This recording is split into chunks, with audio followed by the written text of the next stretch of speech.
So, I want to share my story. My name is Ned, and I am a graphic designer, and I have been designing for 13 years. I got my bachelor's degree in corporate communications and my master's degree in integrated design. Throughout my graphic design journey, I have worked for agencies and organizations, and to tell you the truth, I was unhappy. Those jobs were toxic to the max. My first job, I was a web developer intern for a medical laboratory, and my supervisor threatened to sue me after I have secured another job. Luckily, I read the fine print and countered her threat. Did you really think your threat was super effective? My second job, I was a multimedia coordinator for a nonprofit organization, and my supervisor was a passive-aggressive micromanager. It was not a healthy workplace for my mentality, and there was so much unnecessary drama, so I decided to quit and focus on graduate school. My third job, I was a web designer for a small marketing agency, and let's just say that I was the only person of color in a small fraternity of white men.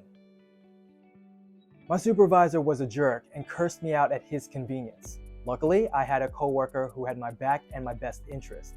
He was the one that told me that I should leave the job because it was not safe. So, I followed his advice and I decided to quit that job. My fourth job, I was a technology teacher for a summer program for kids, and I've discovered that my boss was embezzling money. Guess what my next move was? My next job, I was a graphic designer for a golf cart distribution center.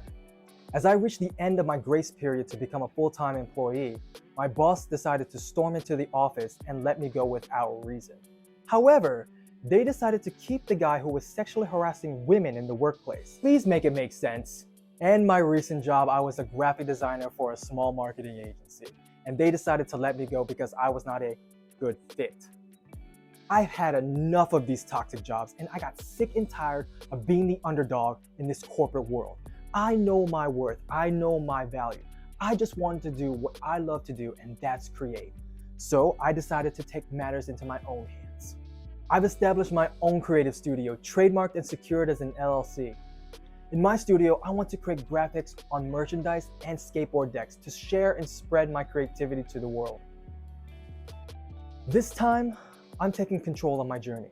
I will not conform to society or the corporate world. This is who I am.